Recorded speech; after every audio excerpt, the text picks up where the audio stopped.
Well, hello, everybody, and thanks for being here tonight for a special Libertarian Christian Institute Green Room live stream. I'm Jacob Winograd. I am the host of the Biblical Anarchy podcast here with the Christians for Liberty Network, a project of the Libertarian Christian Institute. My co-host for tonight, who's going to be chiming in once in a while with some comedic relief, channeling his inner Matthew Bellis, and also kind of running tech for us. But my co-host will be Doug Stuart.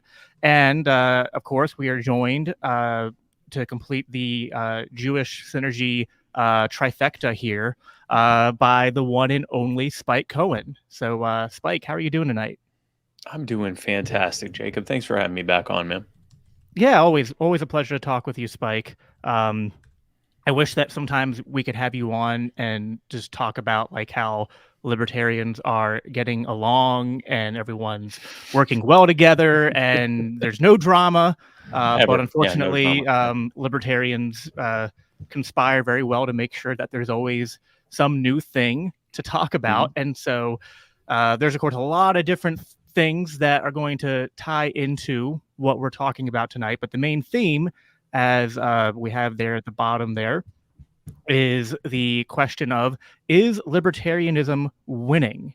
And to sort of preface the conversation that we're going to have, you know, people have been having a lot of, in the libertarian world, just heated debates, and seems a little bit more than usual, perhaps, over the direction of the movement. Seems like more than ever, the divides over whether we should take a more pragmatic route or be very based in our principles. If we should take a incremental route on different things. If we should even be involved in political action or not, and then over the issues that we've always been divided on, whether that's borders or borders, especially lately with the things going on with the immigration crisis. And so, I find myself somewhat in the middle. I feel like there are people in the Liberty movement, or people who have left the Liberty movement because they're just totally black-pilled, right? They think that the libertarian movement has basically come and gone, and we need to find some other way forward because libertarianism just isn't the answer, or at the very least, they might still identify as libertarians, but they're just content to kind of work within the status paradigm because they don't see any victories whatsoever happening. Spike, I know you have been, with your involvement in You Are the Power and just your general, libertarian activism, you've been not just all over the country, but you've even had, experiences and conversations with people outside of our own country, people involved in the liberty movement all over the world. So what is your perspective, just kind of to set the stage here in terms of the state of the liberty movement? Would you say that, are you black pilled? Are you white pilled? Are you somewhere in the middle? And what experiences could you share to sort of get the conversation rolling there? Well, I might be the wrong person to ask about the whole black pilled, white pilled thing because I am forever the optimist. And it's by choice that I choose to be an optimist. So like I learned a long time ago that for the most part, whatever's going to happen is going to happen. And, we can certainly try to do things to affect change.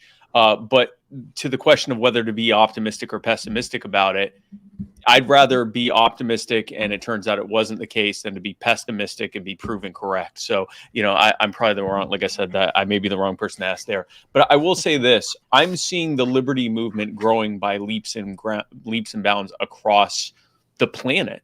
I'm seeing libertarianism increasingly being talked about as an increasingly mainstream thing. Now, I think that we are certainly very small compared to the other, major political ideologies. And certainly from the electoral politics standpoint, we've got a long, long, long way to go. But if you were asking, for example, are libertarians winning the argument? Yeah, unfortunately, every time reality kicks in and we see the things that we've been warning about for years coming to fruition, we win that argument. And if we're consistent about it, we're able to say, look, we said this would happen, and here's how we can fix it. Here's how we can, stop these things from happening in the future, and start listening to us now. the biggest problem that we have, I would say in the States at the very least, and it's hard to really boil it down to just one problem because there's a few major problems, but I think that the biggest problem we have is something that we don't necessarily have a good fix for, and it's that we all kind of loathe politics. There's I don't remember who it was who said it, but there's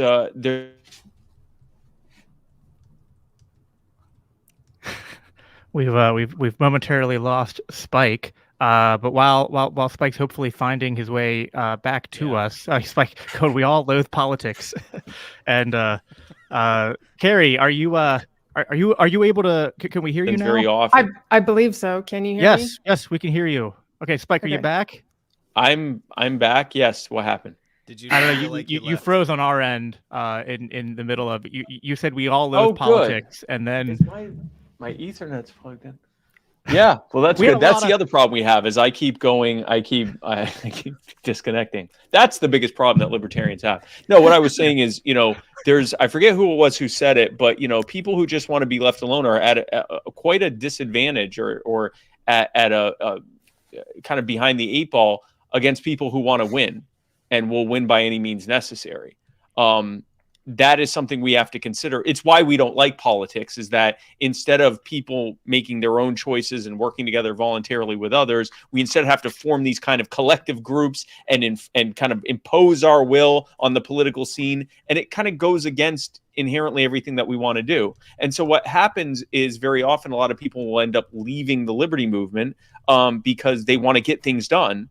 And they see us largely, spending time arguing about the purest form of libertarianism while the world just keeps getting worse and worse. So, and I understand that. I understand why people go there. Unfortunately, a lot of people end up saying, well, libertarianism itself is wrong.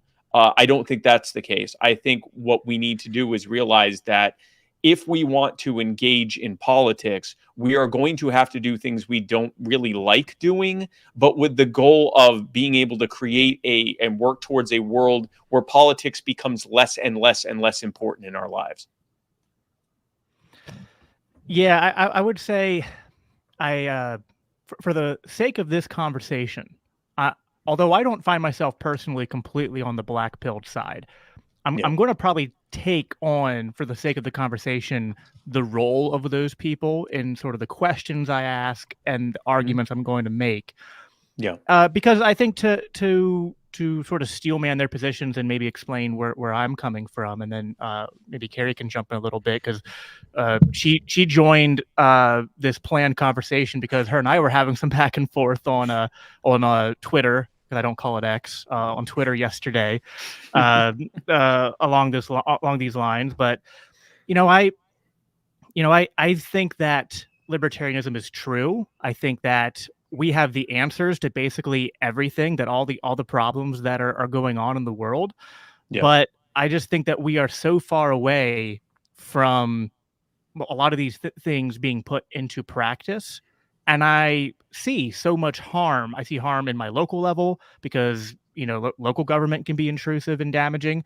I, of course, see harm from the federal government and the tyranny abroad. I see problems, obviously, around the globe. I sort of started out as an anti-war leftist, and, that's sort of what led me to libertarianism. So that's always been my number one issue. And so I see all these instances of just, of violence and of state predation. And I sometimes feel like, I would rather do what I can to, reduce as much as is possible the amount of damage that's happening now. And if that means that I'm going to pursue solutions that are not going to be perfect libertarian solutions, at least where I'm at, I feel like that's the best path forward. Not because I'm black-pilled on libertarianism, but like the people who are, I get their frustration because I think sometimes they see, kind of you alluded to, Spike, like we're spending so much time. A lot of libertarians spend so much time, what I would say, like sort of living in Ancapistan in their head and just sort of endlessly having debates over which one of them is the purest libertarian. Meanwhile, it's like, it's like, I don't want to be the libertarian who's like, I had the perfect philosophy for how to fix the world, and I did nothing to fix the world around me as it continued to crumble apart. So Jacob, do you think that this is a matter of like libertarians pursuing pragmatism over ideology and purism? Like that, I at would least say in their so. mind, do you think that's what they're doing?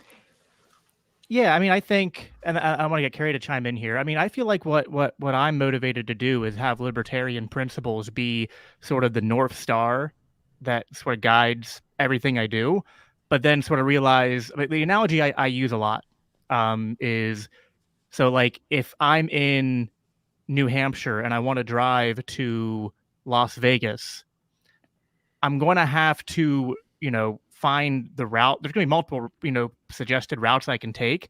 And, at every second, every mile along the way, until I'm in Las Vegas, I'm not going to be in Las Vegas. And it's also going to be, incredibly, I mean, it's just going to happen. There's going to be times where we're on that route. I'm probably going to have to be, because of terrain and things like that, be moving in directions where I'm actually not even heading towards Las Vegas, right? And so, like, I feel like as we move towards trying to get to that libertarian future we want, I don't see it as like we're going to even have like a straight line there. Like, I feel like we're going to be navigating terrain where there's going to be peaks and valleys and twists and turns. It might be 2 steps forward, 1 step back, but I just want to be moving rather than staying still, because the one thing I know is that if we stay still, we're not going to get anywhere. So we at least need to start moving in that direction. And, if we miscalculate and make wrong turns, okay, then we can backtrack or whatever. But that's still better than not moving at all. And I feel like sometimes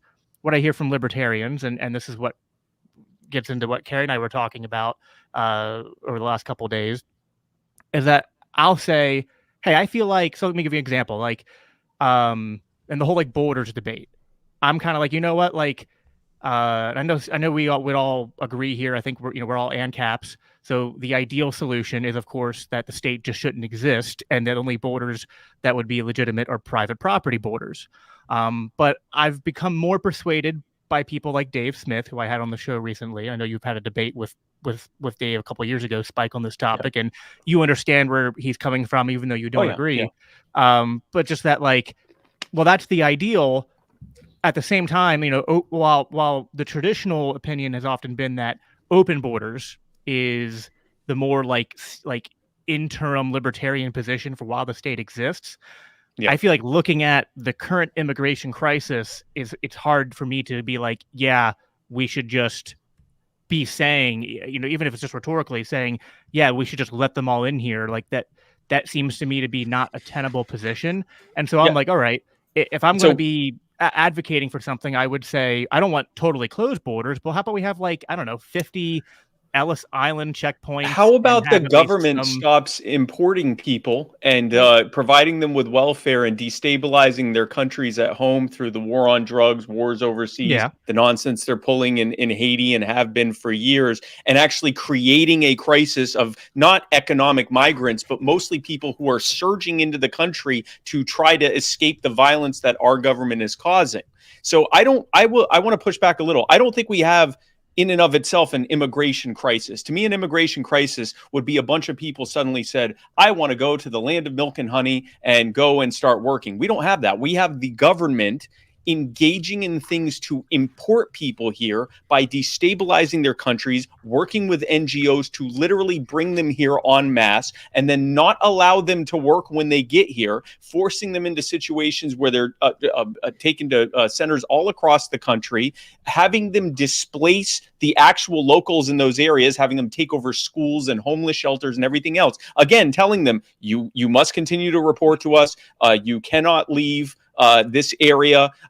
You have to go where we tell you. You cannot work, and basically creating a standoff between these migrants or asylum seekers or whatever you want to call them, imported people, and it's having them face off against the actual local population of people that have been living there, and creating this crisis as a result of this. That is the crisis that we have. And so the question I would ask is, if the government are the people, is the organization that is creating this mess, precisely what evidence or compelling reason do we have to think that they're the ones we should turn to fix it?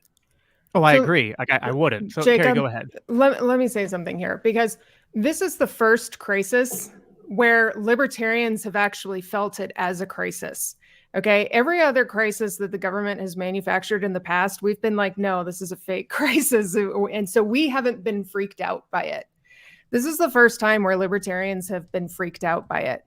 And that's fair. Yeah. So I think we need to keep that in mind. Like, this is why I'll grant that.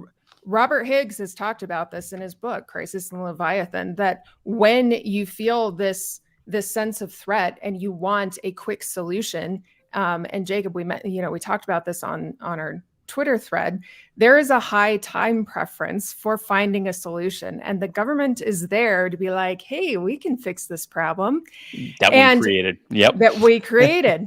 And that's exactly, Robert Higgs has said, that's exactly how the government expands. And right now, what we have is libertarians going, I feel the crisis now. Yeah, let's try and use the government. And this is the point. Like, this is the moment of truth where we have to say, like, before it was really easy to be like, no, we implement our principles. And now that we feel the threat, no, this is the moment of truth where we implement our principles. You might think this is an invasion, but what have we said about making peace with people, right? You trade with them, you reach out to them. These aren't people who are, people talk about these immigrants being military-aged men. I really believe that this is a consequence of the fallout of COVID, and they are here because they've been promised some sort of, economic benefit. And there's no reason why we shouldn't be reaching out to them and saying, hey, yeah, because we understand that immigration actually supports the economy, right? But right now we are feeling the threat. And so that's why you have guys like Dave Smith and you, Jacob, who are like, maybe we should compromise a little bit. And to be clear, because I agree with you, and I agree with what Spike said, that I don't think the federal government should be the solution, but I don't think that it's helpful to just be like, all right, well then because I agree, we should end the war on drugs. We should stop doing all these interventions everywhere that are destabilizing other countries. And those are still things that we should be working towards. But regardless of what we do or what we advocate for, the state did create this problem, and it's going to have a hand in what comes next. And so I'm saying libertarians can either decide what can we do in terms of what we're saying to push the overall, American population's message to the politicians and shift the Overton window. Like, we have an opportunity to be part of that. And if we're just saying, well, the solution is Ancapistan, well, that's not gonna. I think that's gonna fall on deaf ears. I don't think that's. And if we say, I don't think we're saying that. Well, and if we say that the solution is, well, we should just have a completely open immigration system, I also think that's going to fall on deaf ears. Whereas if we were to, I don't think that's what we're saying. So this would be like, I remember in the opening weeks of COVID when there were still some libertarians who were like, we need to do something. This is a crisis, the likes of which we've never seen. People are going to die if we don't do something. And they'd say, I'm sick of libertarians saying that we should just all go out and be unsafe. That's not what we're saying. And it's not what we're saying here either. What we're saying is, from a messaging standpoint, when we're asked about immigration, we should be at the forefront of saying, not only is this an immigration crisis, this is an importation and destabilization crisis that's being carried out by the government. And it's the very Department of Homeland Security and DEA and FBI and ATF and State Department and all of the agencies and departments that we want to protect us from this dangerous migrant problem that are creating it. Right. And I think that right from the beginning, we should be saying that.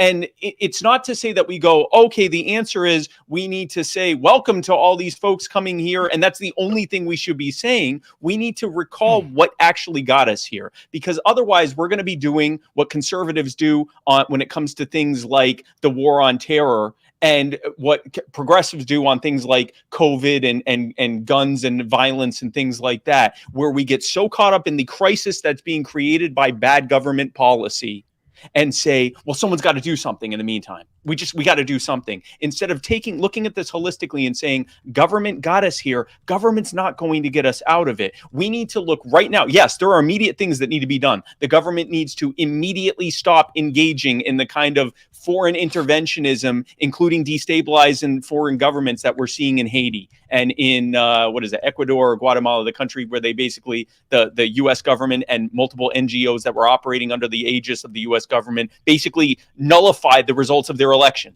Like, that stuff needs to stop happening.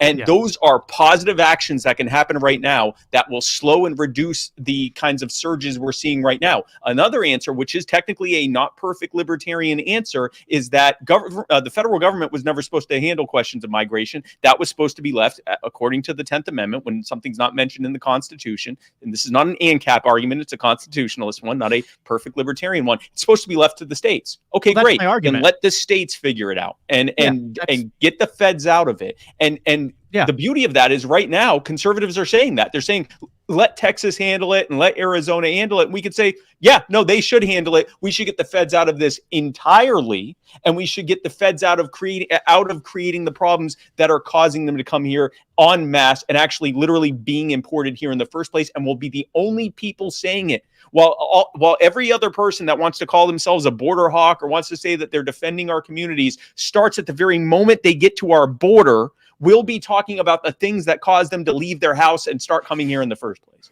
Right. Well, I completely agree with that. And just to be clear, that is what my position is. Like, I don't want to trust ICE to enforce the border. I don't want to trust the federal government to do it. And that's why I've thought the principled compromise is to, yes, while always be talking about the root causes of the issue, if then people go, okay, that's what caused it, but what do we do about the status quo? Say, listen, let's not trust the federal government. I pressed Dave on this because, like, Dave said, well, we should just, his talking point has been like, bring the troops home and put them on the border. And I'm like, yeah, but even if, like, I granted to you that would be a good thing to do, which, like, I can see his point, even though it's a little, makes me a little bit twitchy to talk about militarizing the border, but whatever, just like, for sake of argument, grant his point and be like, let's do that. Right. I'm like you, like, I don't trust the federal government who's creating this problem to solve this problem, but I also feel like we need to give people some kind of practical, like, all right, here's a not perfect, but a somewhat, better than the current status quo policy prescription. And I think, decentralization, like letting the individual states on the border. Now, they should do this without federal money. Like, I don't think that the federal government has to contribute funds to them doing this. But, other than that, like, they should be left to do what they want to do in terms of enforcing their own state borders. Now, that's not perfect. And so, like, Spike, you're saying you would be fine with that. Well, I agree. I'm just saying there are a lot of libertarians who then go, but no, that's not fine. We can't advocate for that because, we need to advocate for what is right at all times. And states don't have, Texas doesn't have a right to impede upon the free movement of people any more than the federal government does. And so this gets into the pragmatic versus pure principled sort of like libertarian debate. Let me say something, because I don't know if you guys noticed, but there was a report that came out today from El Paso, and immigrants had actually overrun a chain link fence border where the Texas National Guard was set up.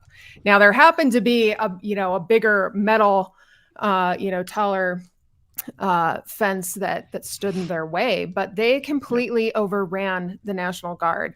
We have to remember that when you use military action, there are unintended consequences, and it usually amps up tensions rather than relieves them. And what we need to do in a crisis is to relieve the tension, not amp it up. So, yes, decentralization, yes, to, states making decisions about these things. But militarization, whether it's on a state level with the Guard or a federal level with the U.S. military, is going to have the same effect. And this isn't, by the way, pragmatic versus idealist even, because that's not the issue. We're talking about what's going to be effective to actually make change. Yep. And, you can say, because you have a high time preference and you think, oh, National Guard can stop this, or, oh, US military can stop this. And the reality is no, they can't.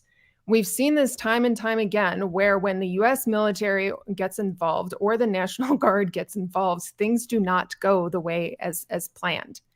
And amping up tensions at the border is not the answer. So, when we're talking about solutions, if we are actually using our principles, and this isn't, by the way, idealist, there's actually 3 different ways of looking at this. There's the pragmatist way, which is purely pragmatic, completely devoid of principles, just what seems to work. And then, and that's what, like, for example, the GOP did, where now the only thing that they are conserving is corporatism. And then incrementalism is only a policy strategy, and that's trying to sneak in our ideas and bills the way socialist ideas have been snuck in during the past 100 years. Yeah, technocratic. Yeah.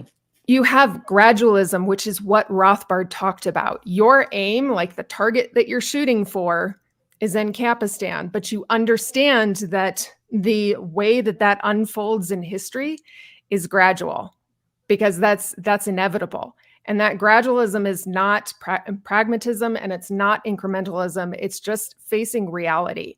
So we aim at the goal based on our ideals, based on our principles, and we operate on those principles, and they are not going to be perfect. But if we actually believe in them, they should be way more effective than employing the state and their tactics, which we know have failed over and over and over again and have brought us to this moment. Yeah, so this actually goes back to the Jacob, your analogy you were using if you were driving from New Hampshire to Vegas, that you wouldn't take a straight line. You'd have to deal with things like traffic and weather and the direction that the roads are going and things like that. You might find that there are temporary periods of time where you're actually traveling more towards the direction of New Hampshire than you are towards Las Vegas, but it's because you're along a path and so forth. But in that analogy, if we're going to, it's not a perfect analogy, obviously, but if we're going to use that analogy, those things, the traffic, the weather, the level that the fact that the road might swerve this way or whatever as you're traveling it, that's not you choosing to turn this way instead of taking the path that will lead to Las Vegas, right? It's not you going, what, maybe if I just go this way, eventually that'll lead me back this way. And I think that's the closer analogy. Yes, we are going to face in implementing the kind of the gradualism, like what Kerry was talking about, and trying to get that incremental approach. I know it's not incrementalism, but that incremental step-by-step approach to get to where it is we want to go. But that is already going to come from other people. That's already going to come from other people's objections and from externalities and terrible things and crises that happen that lead people to lose faith in the path that we're setting forward. All of those things. It shouldn't also come from us saying, oh, I don't know, maybe we were wrong about that. I have to address the whole National Guard military thing, because I think there's a misunderstanding in what they can actually do. The rules of engagement of the military and the National Guard, especially if they're on U.S. territory, it's much higher than even like what police officers or border agents could do. So, for example, the reason that video, if you haven't seen it yet, you should. And there's literally 10, 15 Texas National Guardsmen, and they're basically trying to hold back this throng of migrants. And they're going, get back, and basically they're bluffing.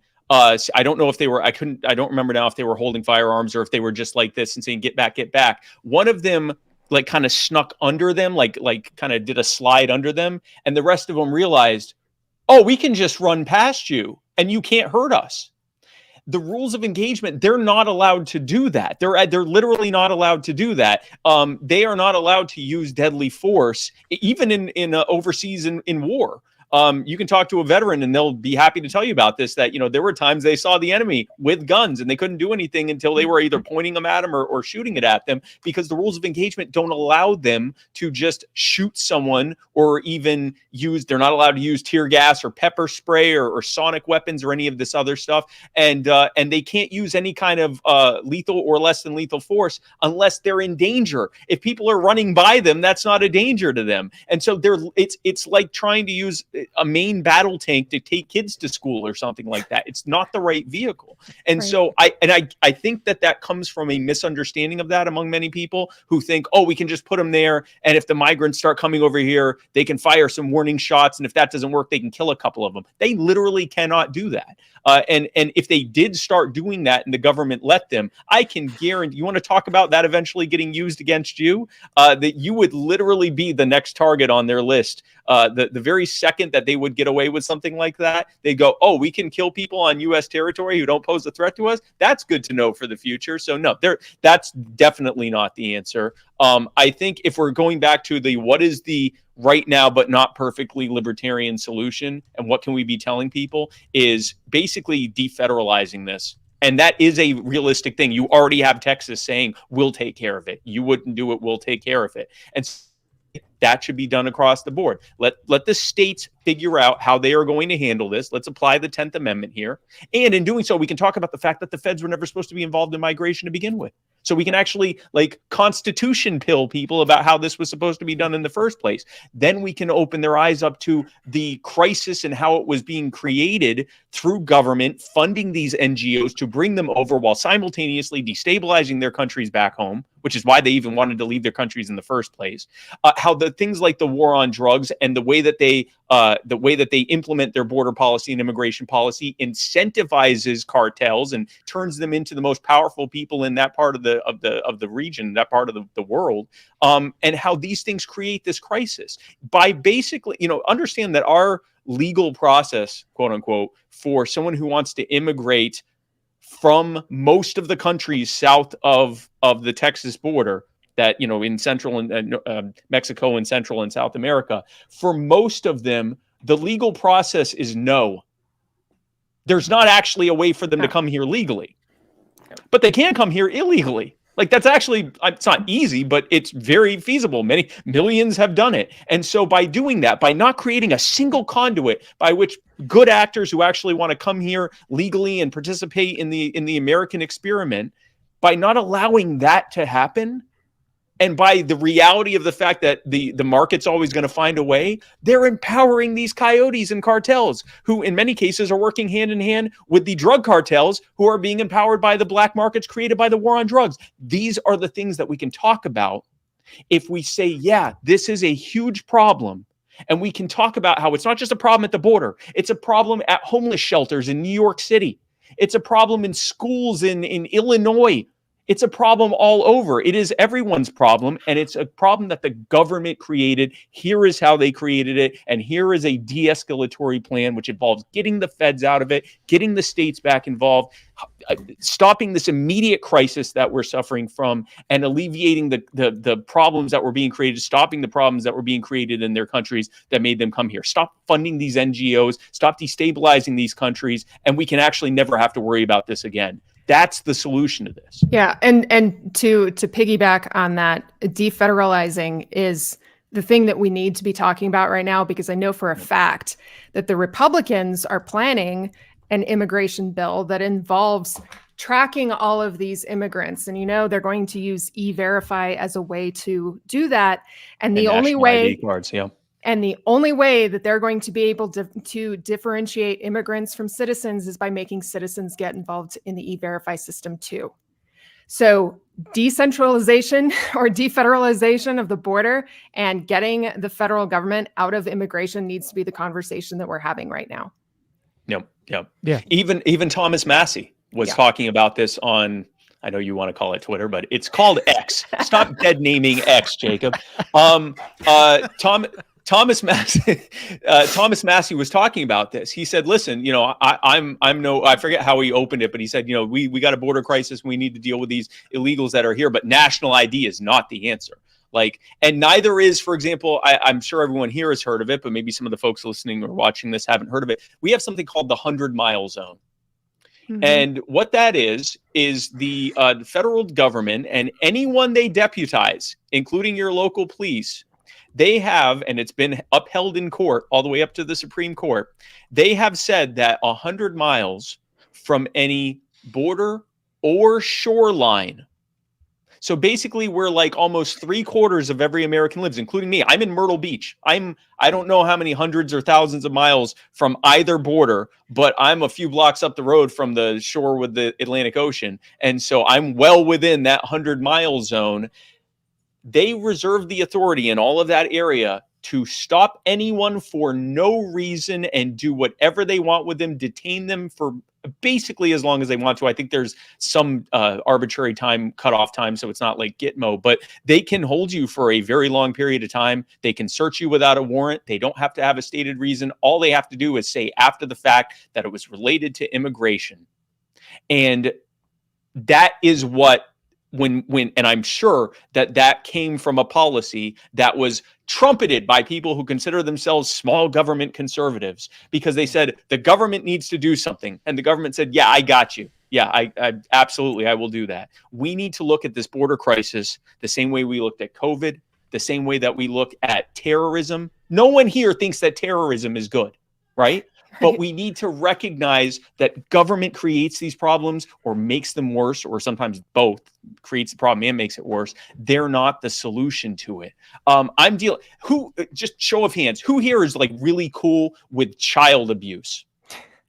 Okay, good. We're all on the same page here. Right now, my organization, You Are the Power, we're uncovering in Georgia and other states as well, where the Child Protective Services, in Georgia, it's called the Division of Family and Children's Services, or DFACS, but whatever it's called in each state, they're Children's Protective Services, because of the incentivization that has been built in through Title 4D of the Social Security Act. These Children Protective Services are acting as child smuggling rings, as child traffickers who are taking children that they know full well are not being abused, falsely accusing the parents, having the police and the DA arrest them, but never take them to trial so that they have that charge their head, so that they can destroy them in family court, have the family court judge order non-reunification, place the children for adoption, very often order the two parents to never talk to each other ever again. So not only are they taking their children, but they're estranging the husband and the wife, or the baby mama, baby father, whatever. The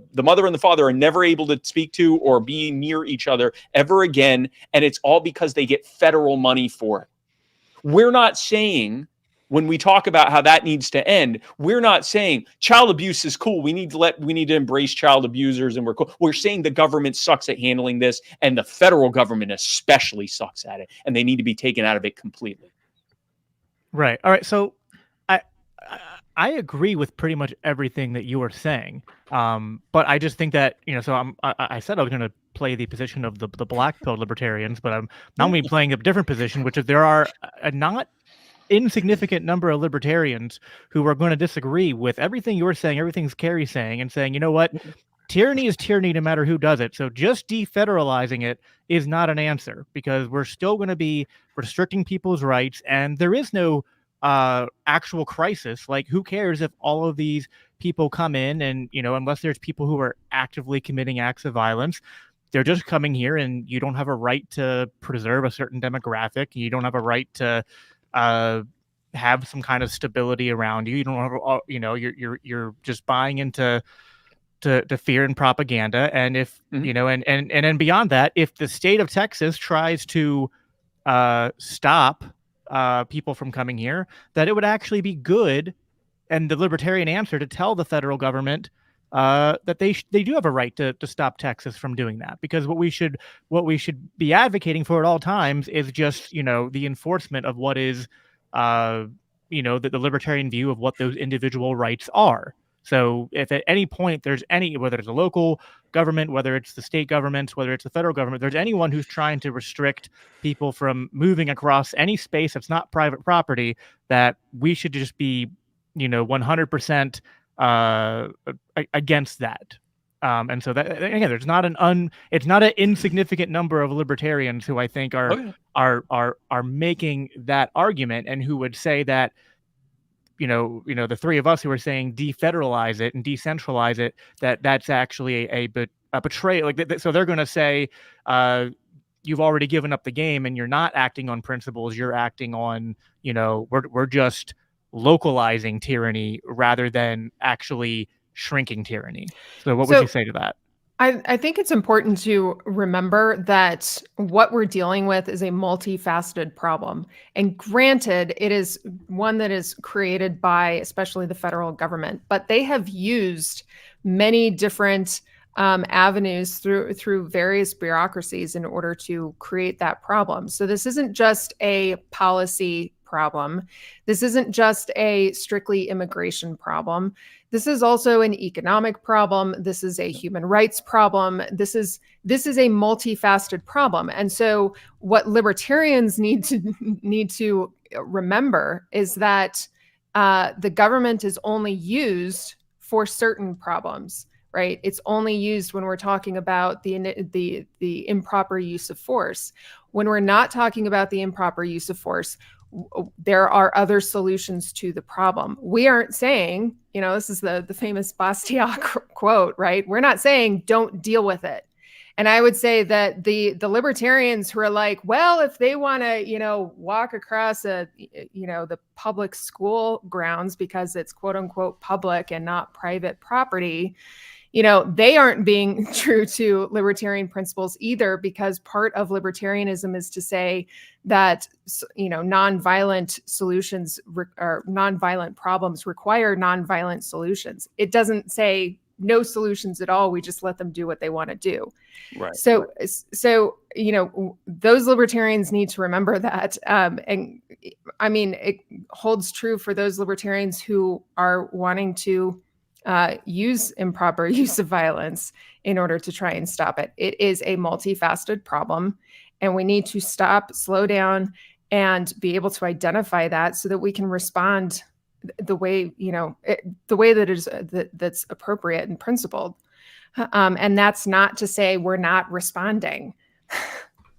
Yeah. Well, it's kind of the inverse of what we were doing before, where it's like, well, if you don't want a wall, or for, a doubling of the number of ICE agents or border patrol or sending the national, well, then you don't want this situation dealt with. This is sort of like the inverse of that. Right. And I will admit that the first thing I thought was when you were saying like, oh, you're not being principled, we shouldn't have the government involved at all. Also, the Fed should be stopping Texas. And it's like, if there is someone out there, a brave soul out there who is saying both, I'm being unprincipled by saying we should look to the radical minarchist / Second or 10th Amendment constitutionalist position instead of the anarcho-capitalist position, but also we should utilize the federal government to stop the state government from infringing on the natural rights of migrants. Then they're doing the thing they just accused me of. So no, you. Right. But outside of that, I just want to say this. And again, this goes back, this is really the best use of your analogy here. If within the libertarian movement, we can't figure out what we collectively or by consensus think about this subject, wait till you have to talk to normal people. So, and that's not to say, oh, we should abandon our principles or not have our principles in mind when we're talking with people. It's to say we got a lot of persuading to do. I come from the business world. I come from the world of developing startup businesses and sales and marketing approaches and all of that. One of the first things that I ever read that I wasn't assigned to read as a teenager was How to Win Friends and Influence People by Carnegie. And whenever I have a libertarian ask me, what libertarian book should I be reading? I'm like, you've read enough libertarian books. You're good. You need to read How to Win Friends and Influence People by Carnegie. And the reason I say that, or Carnegie, I always forget how to pronounce that. But the reason that I say that is because for people who say that we need to do things through persuasion and not coercion, we sure as hell don't do a lot of persuasion. Like we talk about persuasion in the abstract, but then our version of persuasion is we're going to create the perfectly logical argument, and it is going to, like, you literally cannot find anything to fault in this argument. And once we have come together, we're still working on it because we can't agree with each other on things. But once we do come up with that perfect anarcho-capitalist argument, we're just going to shove it in the faces of the American people. And they're going to say, my God, look at this thing. This is the most beautiful argument I have. There's not a single part of this libertarian argument that I could refute, unless I were to engage in some kind of cognitive dissonance or logical fallacy, and I would never do such a thing. Honey, change our registration. We are now libertarians, and we're not even going to vote because we're anarchists. Like, this is foolish. This is not how things work. The way things work is that you meet people where they are, both sometimes physically, like where they physically are, go to their spaces and their things that they like to do, but also meet them where they are here. And if where they are here right now is that they look at this border crisis and go, I can't believe that this is happening, and I can't believe that my kids can't use their rec center anymore because it's been filled with a bunch of people that just got here, and I can't believe that homeless people are having to live on the streets because they're shoving the migrants into homeless shelters. If you show up with the perfect libertarian argument, they're not even going to look at it. They're going to think you don't care. They're going to illogically think that you're saying, I don't care, look at my argument, which you kind of are saying, but that's what's going to happen there. If instead you say, you're right, this is a nightmare, and I'm going to tell you something that no one else is saying. This didn't start at the border, and the problem isn't that people wanted to come here. And then you explain bit by bit with the funding of the NGOs and the destabilization of their countries and all of that stuff. Explain how we got here, and then you can explain how we can fix it. Again, it's not incrementalism, but incrementally through steps, through an actual series of steps that will move us towards a more decentralized 10th Amendment constitutionalist policy. And we can actually get people on board with something that gets us way closer to Las Vegas, using your original analogy. Right. And anything, and I just want to say this one last thing, because I know you're going to say something way smarter than me, Kerry. So I want to get my bit in. I want to say this. Anything short, if you are an anarcho-capitalist, if you are a Rothbard button-pressing abolitionist anarcho-capitalist like I am as well, there is no button. And so in the meantime, while there is no button, anything that you advocate for that isn't saying the solution is to completely get rid of all governance and all unnatural hierarchy and only implement all private property and privatize everything and decentralize everything. If you say anything short of that, you're technically also selling out on your principles. Now, good luck selling that to the other 99.99% of people in the world. So I totally agree. And I want to dovetail off of something that Spike said before I have to get off and go to teach my class. Jacob and Doug know this, but Spike, you don't know this. I teach critical thinking classes using the Socratic method, and what awesome. What I have learned, and when I teach this, I do not teach debate.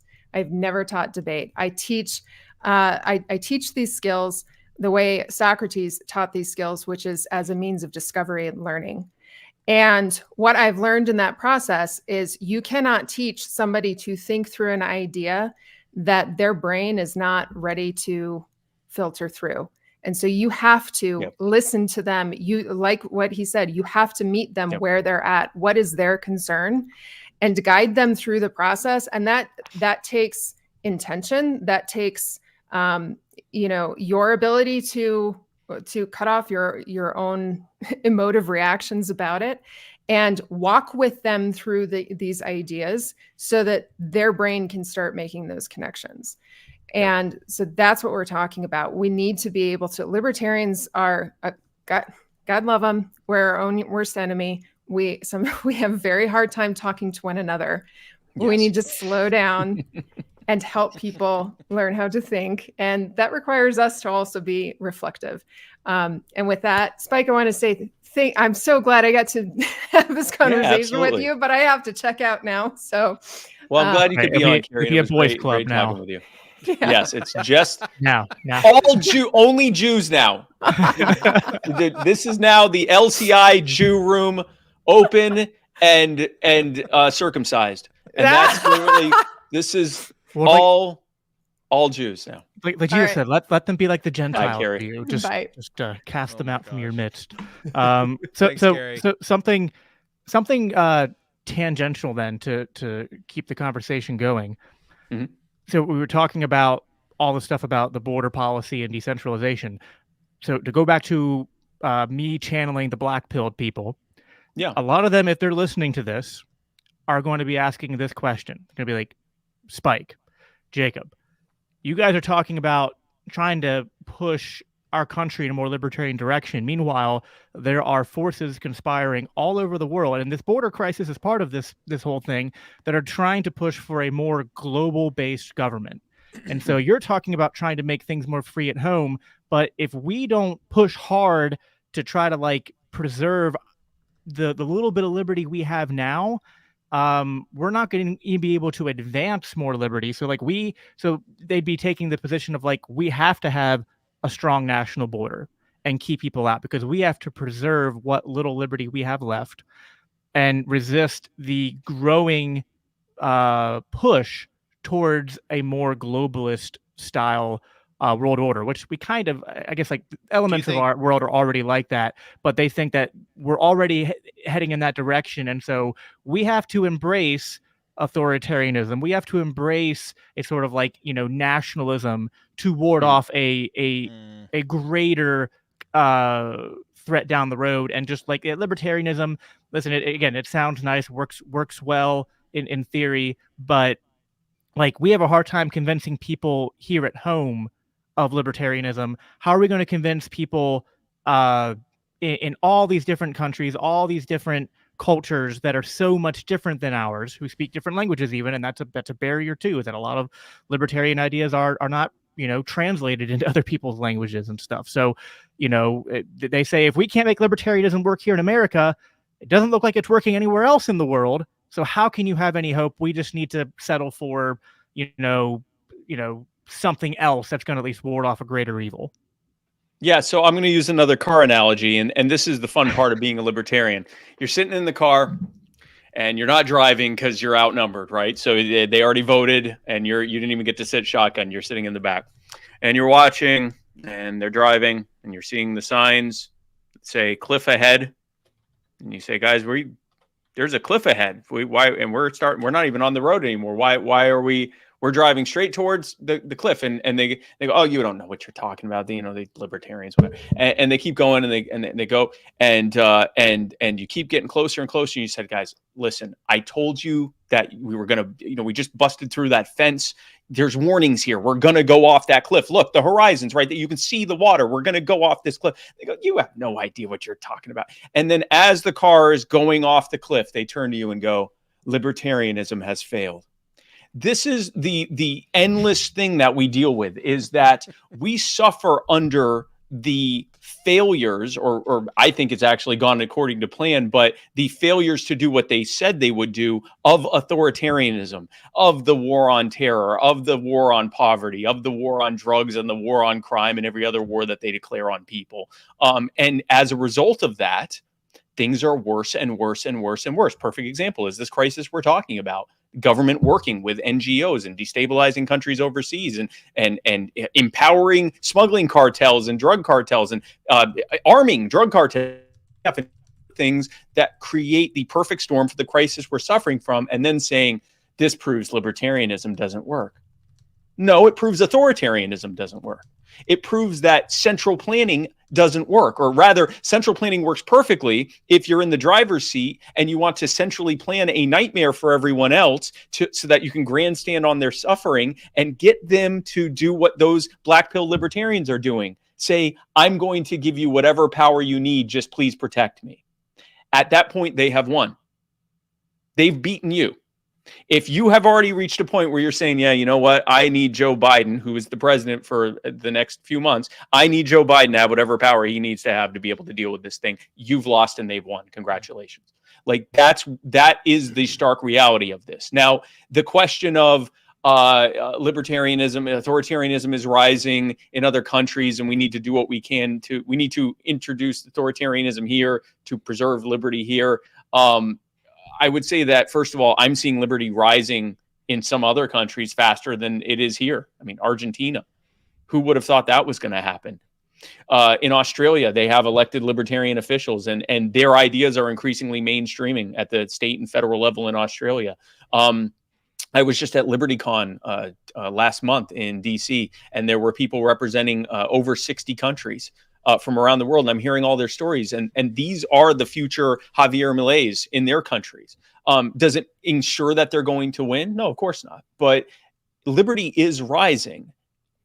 we have to, if we believe in what we say, and I guess that would be the thing I would ask them is, do you believe libertarianism works? Like, absent the external things that are happening, do you think that libertarianism is the best way forward? If so, it should always be the best way forward. Again, it may have to be a gradualism. We may have to get there bit by bit by bit. But if you believe it works right, if you believe that it works better than, say, Chinese communism, then the only answer is libertarianism. Any diversion into something that we know hasn't worked is only going to make it harder for libertarians to pull us back out of the cliff later on, if and when we do ever actually get there. You know, perfect example, Javier Milei in Argentina. He is having to undo decades of authoritarianism and the harms that it caused under both left-wing and right-wing authoritarian governments. We're going to have to do the same thing here. But if at any point you find yourself, if you consider yourself a libertarian, you recognize that government creates or worsens crises in order to get people so desperate and suffering that they turn to the government and say, okay, fine, here, have all the money and power and authority and whatever you want here. I'll sign up for and submit to whatever it is I have to, just take care of me and protect me. And then you find they've won. They haven't beaten me, but they've beaten you. Yeah, so I hear what you're saying. I think so, to provide what, you know, theorizing what the counter would be, because again, I'm not totally black-pilled, but I have my, you know, reservations that I think some libertarians live a little bit too much in the abstract. They'd say, yeah, well, listen, I mean, like, yeah, yeah, I mean, and, of course, right? And listen, I love my abstract principles, but I want to see improvements in the world too. Again, like I said at the beginning, my motivation is I don't like to see people suffering, actually. Like even with my reservations about open borders, which that was reluctant. I mean, I think, you know, Spike, like I typically was on the open border side up until recently. And listen, I'll admit, like Kerry said at the beginning, you know, yeah, this is a little bit of like the state has manufactured a crisis, and I am going, okay, wow, this is a problem. But it's like, that's because states are violent mafias that create problems, and just because the state's manufacturing a crisis to then utilize that crisis to their advantage doesn't mean it's not a real crisis. Which I think we all agree here. Like it is absolutely a crisis on multiple levels. Yep. Absolutely a crisis. So, you know, I think what I'm worried about is that although. So you said you've had good experiences, you know, conversations with people. You know, obviously, you brought up Australia. We know about the Malay movement in Argentina. Well, Argentina had to get really, really bad before it seemed like the people were actually willing to listen to someone who just was, you know, preaching a pure anarcho-capitalist message. And so, you know, it's like I got 4 kids. I got a 5th kid on the way. I don't know if. Like, so are we saying that things have to get that much worse before they can get better? And then if not so, then, you know, so what's different then about here that we don't have to go down that path? I'm saying that we should stop advocating or we should never advocate for the policies that we know will lead to us getting in that bad situation. So, and I would also say that the fact that Argentina was dealing with triple-digit inflation and a multi-year global or multi-year severe depression during all of that time. Imagine you're losing, you know, double digits economically every year, and the price of the cost of living more than doubles every year. That didn't guarantee that they would take on libertarianism. The reason they took on libertarianism was because someone met them where they were. Someone knew where to reach them. They were desperate. They knew that they had been failed and they wanted a different answer. And so instead of saying, oh, you're all a bunch of idiots, we need to abolish the state, or saying, oh, you know what the problem is? You know, these people aren't listening to you. You need someone who's going to listen to you with some, just a bunch of platitudes and no actual policy behind it, and get elected, and then you know, surprise them with, hey, I want to cut government. And they're like, cut government? What are you talking about? Instead, he met them where they were. He explained that he understood what they were going through, and he was going through it too. And then he explained how it was happening. And so by the time he got to the point where he was ripping the agencies off of the wall or the board there or whatever and saying afuera, afuera, by the time he was doing that, that wasn't their first exposure to him. If that had been their first exposure, they'd been like, what? Why? Don't we need education? What, healthcare? Don't we need? That they were 100% on board. They were out in front of his campaign events with chainsaws because he explained to them what the problem was, why that problem happened, and how libertarianism fixes it. And he, at no point did he say, oh, the problem is that we should use the government to do this thing. He said the government is the problem. Politicians are the problem. The leeches that make up our political caste are the problem.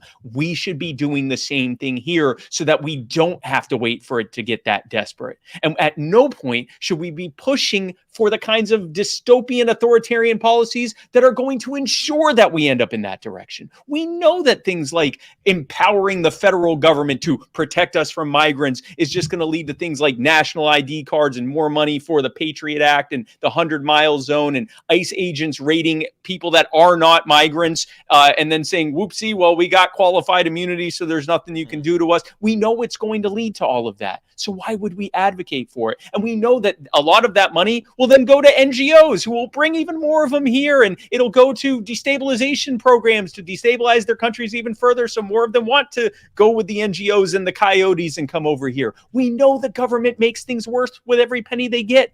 We know that the government makes things worse with every ounce of power we give them. So don't give them a penny more and don't give them an ounce of power more, because you know how they're going to use it.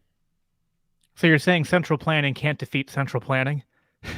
Yeah, I'm saying central planning exists to protect itself. Yes, no, you cannot centrally plan. And by the way, this is also a failure of libertarians. We're trying to centrally plan liberty. One of the things that I'm very happy to see in most sectors of the Libertarian Party is an acknowledgement that we're not going to just get a libertarian president elected and have him trickle down liberty to the rest of us, right? Like, we're going to have to get elected locally, and then at the state legislative level, and then at the statewide level, and at the federal level. Still run candidates across the board, but understand what their roles are in the meantime, because we're not going to centrally plan it. We're going to have to show the world, the rest of the country, how liberty works and empower them to implement it. So we need to make sure we're not doing our own thing that we say not to do. Yeah. I mean, that's a biblical principle too, like in Romans 12, where it says, you do not overcome evil with evil, or not be overcome by evil, but overcome evil with good. And I mean, that's I guess like easier said than done. But I think, to your point, I think part of the problem is like you said, libertarians sometimes feel like, I want to do this thing. Why isn't everyone else doing this thing? Rather than finding just other like-minded individuals who want to do that thing that they want to do, while also holding up other people who are doing a different thing. I don't think it necessarily always has to be a zero-sum game. Like, listen, there are some people who think any involvement in politics is a waste of time. They instead want to focus on, like more agorist, more like Bitcoin routes, or like, well, let's start creating, alternative institutions. I'm like, good, go do that. Good. Like, yes. I don't know crap about that. So how about that's your interest, that's your passion, that's your skill set.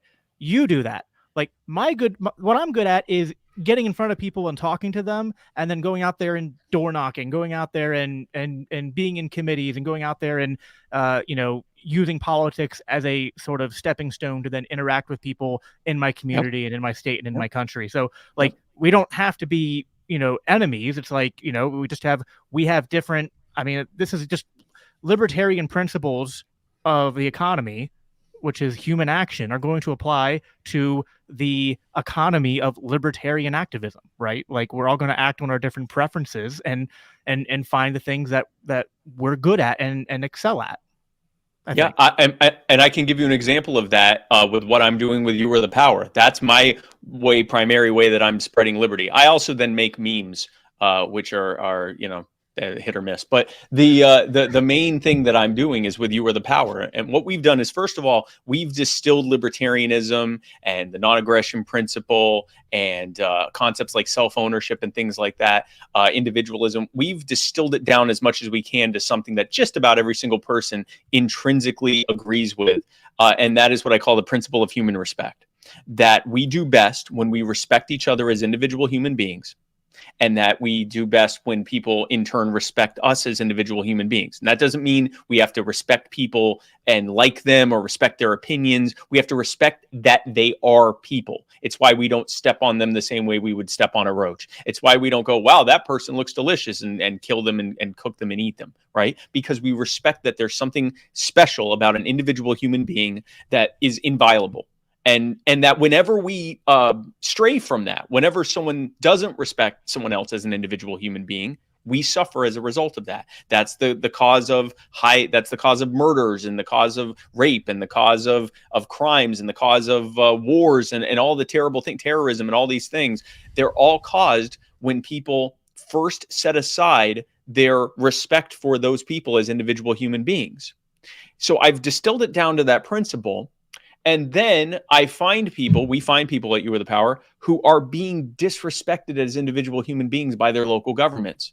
And we tell everyone about these stories, and 99.9 immediately is on board. Very rarely does anyone disagree with any of the causes I'm taking on. There's almost no argument, which is such an incredible shift from dealing with libertarians, but or dealing with spreading libertarianism politically. I go and I work through these causes, and I tell people about these families that are being destroyed and people who are having their homes taken for no good reason, all this stuff. And then I get them on board to do actual activism. So I'm teaching them, even before they acknowledge themselves as libertarians, I'm teaching them how to be libertarian activists. I'm giving them calls to action. Email this person, tag this person, go to this rally, go to this city council meeting, and they show up and they help. And then I give them another one and another one and another one and another one. And in doing so, every time I say the same thing. These officials were not respecting them as individual human beings, and we weren't expecting them to, because they're the government. And we just have this expectation that they're going to do that. But if those very same officials were outside of their capacity as government officials doing those same types of things, we'd band together to stop them. We need to band together to stop them, even if they are doing it as the government. That's what I do at You Are the Power. And we are spreading the liberty, spreading liberty and the liberty movement, not by arguing with people or by trying to explain our principles, but by demonstrating it, by giving them this, human interest, tear-jerker cause that they can help us with, and then giving them another one and another one and another one, and then driving home each time that this is about respecting each other as individual human beings, and that's why we agree with things like the non-aggression principle. That's why we believe in things like property rights. That at its core is why we believe those things, and it's something that you could explain to an 8-year-old and they'd understand. That is one of many ways that you can spread liberty. And if you like what I'm doing, you want to join us at youarethepower.net, please do. I'm shameless plug. But if you look at me and you go, I just don't like that guy. What he's doing is fine. I want to go do that, but I'm going to call it something else, and I never want to have to listen to Spike Cohen again. That's fine. Go do it. If you look at me and you go, that guy is an idiot, I don't want to talk to these normies. I want to find the remnant, and I want to, do the Yagorism stuff. I want to create alternatives to government and let the people who are looking for those alternatives find me. I don't want to go out and talk to these idiots. Most of them aren't even autistic. So I want them to come to me. And that's fine. That is fine. I know. That is fine. Do that too. Like literally whatever it is that you want to do to spread liberty. And it might be more than one thing. I'm doing more than one thing. That's good. Do that too. Again, we're not going to centrally plan this. There is no one way to liberty. There's going to be many ways. The one thing I ask you to do is anytime that you find yourself advocating for government to get involved in something, I would invite you to take a step back and say, is this really a crisis? Is this created or made worse by government? How did they do it? And then what compelling reason? Why did they do it? And of course, the answer is to make people desperate enough to need to give them more power. And then based on that, what compelling reason do you have to think that you should advocate for them to have more power? If you still feel like you need to advocate for them to have more power in that thing, Godspeed. Maybe I'm wrong. Hopefully I am wrong, and if you win, then it'll work. But I encourage you to try to reconcile that with yourself as to why you're advocating for it. Yeah, and I think it's just a tricky balance. It's like sometimes like you can get into, there can be sometimes like options on the table that just there might not be a consensus on, because people might say on one side, I think this is decreasing, power, and other people might say, no, I think it's increasing power, and so the political solutions are often hard to come to an agreement on. And I think, part of what I think tugs at people, and I feel this too sometimes, and I do a good job of getting myself out of it, but I think some people, they look at all these complicated hypotheticals, they look at the status quo and how people can't come to a consensus on how to deal with X position or Y position. They look at the state of the world, and they might, like in their heart of hearts, like believe libertarianism works, but they've just lost hope. Like they just feel like it's too hard. I don't know what I can do to make a difference. I'm just going to live my life. I'm just going to kind of accept, the things that are around me and just do that. And, so, as we're drawing to a close here, I'd like you to maybe speak to that. Cause I think even if they don't say it, I feel like that is at the heart of why a lot of people become black-pilled is 100%. that little bit of like hopelessness that leads to apathy, and then that kind of opens the door to just being like, well, I can't make a difference anyway for liberty, so I might as well, pick the most tolerable flavor of statism that, appeals to, the one or two issues that I kind of care about, and that's why people end up going back to Team Blue or Team Red. and So, what would you say to that? To those? Yeah, people? so I agree with you that at its core, they're basically saying, "I give up." Like, holy crap, guys! Like, I don't think we're going to get there. And then they might say, "And so I'm going to go be an agorist and only focus on that." They might say, "I'm just going to not be involved in any of these things. I'm going to go live a normal life and hope that I don't live past when things really start to get bad." Or they might say, "I'm going to advocate for acceptable blend forms of authoritarianism that are going to hurt me the least, basically," and hope that that's what prevails in mind. Okay, I totally get that. I'm not saying I agree with it, but I understand what would lead to that. Part of the reason I started You Are the Power is because I saw a lot of people in the general public and a lot of people in the liberty movement who felt completely powerless. They felt like there was absolutely nothing they could do to affect anything. And I said, let's start as small and locally as possible to find things that we can actually win on. I talked a lot about a culture of winning back in too.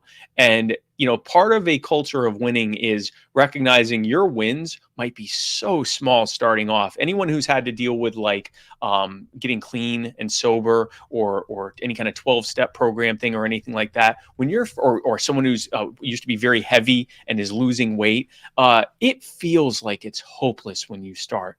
If you weigh, I was once 100 pounds overweight. And when I first started like dieting and exercising, I'm like, man, I can barely do any of this. This is not going to, I wasn't losing much weight at all. I'm like, this is not going to work. But you get small little victories and they build up to bigger ones. And so what we do at You at the Power, and what other people are doing in their own small ways, is they're finding something that they actually can affect. And they're finding other people that agree with them on that thing. And they build out and work to have some small victory. And is that going to topple the Federal Reserve and the military industrial complex? Not right now, but can that build into something that gets bigger and bigger and bigger and becomes something that can challenge those things eventually? Absolutely. And that's how it's going to have to grow. We didn't get where we were overnight, and we're not going to get where we want to go overnight. We may not, unfortunately, be here when it truly happens, or when we get far closer than we want to. We could very well be watering trees whose shade we will not enjoy. But if you find something small, and again, with You Are the Power, we got all sorts of causes you can work on, and we have a roughly 90% success rate now. Our win rate is around 90%, where we successfully get government officials to do what we told them to do and do the right thing and start respecting people as individuals. But I'm not the only one doing that. There are many people out there with victories, large and small. Find that thing that speaks to you and do it. And if right now nothing's speaking to you, then don't do anything.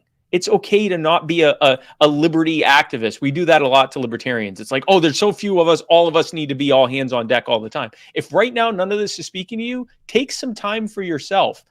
If you forget the thing that makes you want to even fight for liberty in the first place, then it's all for naught, right? So focus on that. And if and when you find a thing that speaks to you and that is something you're willing to fight for and has a winnable, achievable victory for you, then do it. And like I said, I'm here to push You Are the Power. So we're doing that all the time. If you want to check out what we're doing, go to youarethepower.net. We love to have you be a part of it. But whatever it is you do, there needs to be, find something that is an achievable goal and work towards that. It might be in your own city or your own backyard, but do that and you can build out from there.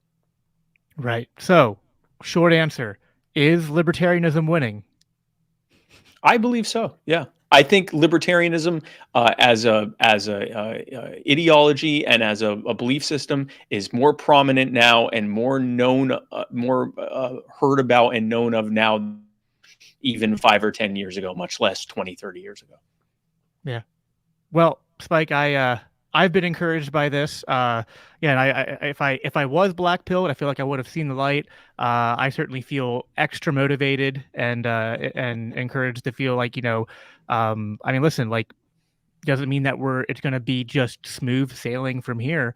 But I agree with your sentiment that like you said, the small victories lead to greater victories. And I think sometimes we're so focused on the big picture things, and we should talk about those and explain to people like we talked about at the beginning, like explain to people how these problems happened and then explain the predictive power of how because we understand how central planning fails. We understand how interventionism in foreign policy fails. We understand how interventionism in the economy fails, right? So because of that, we're able to be right about these things and draw people to us.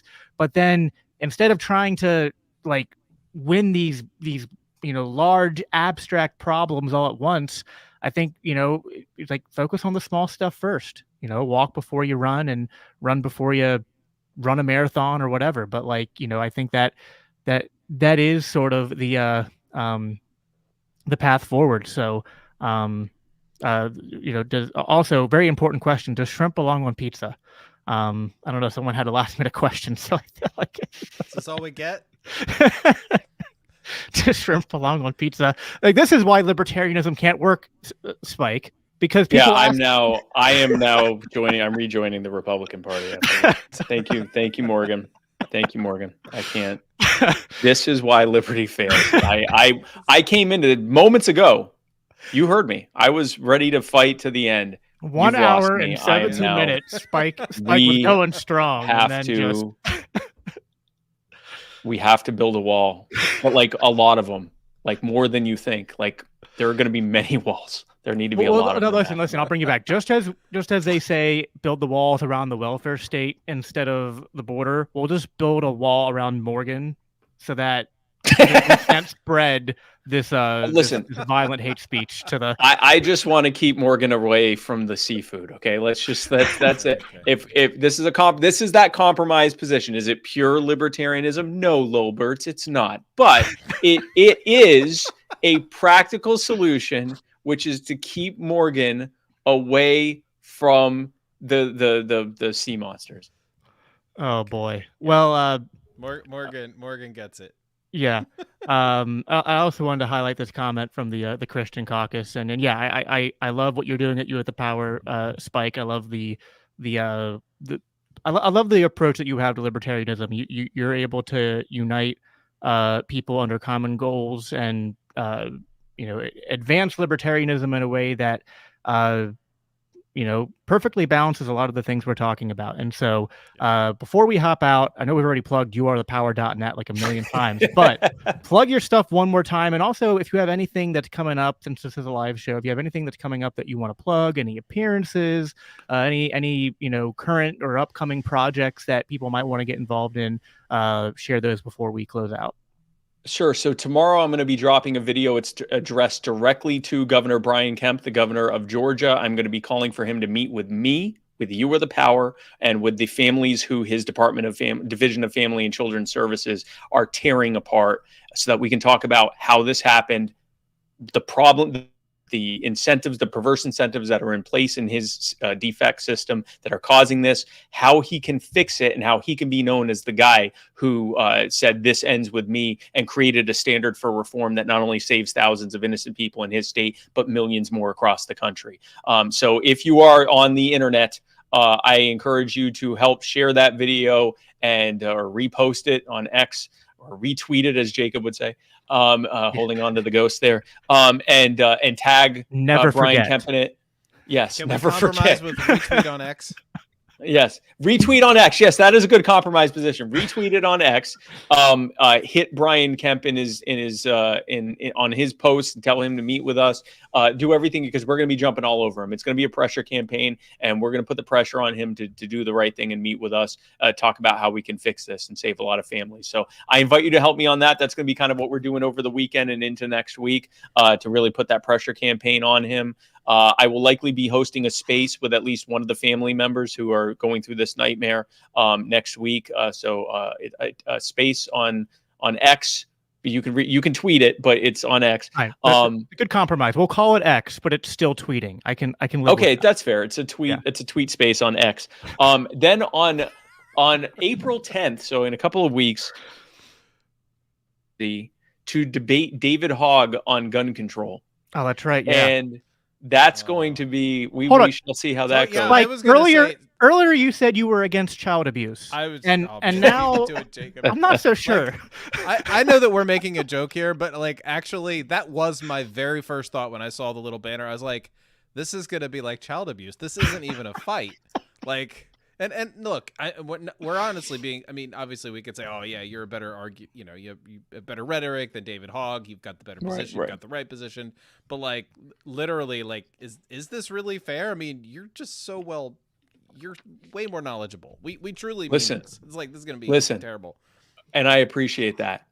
Dartmouth Political Union came to me and said, David Hogg wants to debate. We asked David Hogg if he wants to debate you on gun control. And he said yes. And I said, okay. That's what I will tell you about that. Like, Google's going to have to redefine bloodbath again, because I heard from Tom Woods that they redefined it lately. Listen, I'm going to go there. And my point of this is saying to David, and to, I presume, a lot of the people there are going to be on David's side, say, I assume that you guys also agree with me that murder is bad and that, we need to find ways to reduce violence. Here's why what you're proposing doesn't work. Like, I know it'd be easy to go on there and dunk on all of them and call them idiots and do all of that. And Firearms Policy Coalition does a great job of doing that. And I don't want to take that from them. So I'm instead going to be saying, hey, listen, guys, we're all on the same page here. Murder, bad. Let's talk about how we have less of that. Let's talk about how we can protect people. Let's talk about why gun control doesn't work and why it actually makes things worse. So I'm very happy to have that conversation. And then from the 17th to the 24th, or no, from the 19th to the 21st, I will be in Salt Lake City for the Libertarian Party of Utah convention. And then I don't know if they have already started advertising this, but on the 29th, I'll be on Timcast. So that's what I got going on for the next month or so. So not much. A couple things here and there. Well, Spike, we appreciate you making the time to come and talk with us today, and White Pill, me and White Pill, hopefully a lot of others listening. Everyone listening, if you're new to this stream, this is this new project of the Libertarian Christian Institute, the Green Room, where we're trying to have a lot of people on to have these kind of like open, uncut conversations like we just had with Spike. So if you like these kind of things, make sure you like and subscribe this video and to this channel wherever you're watching it. We appreciate you tuning in, and we will talk to you on the next episode.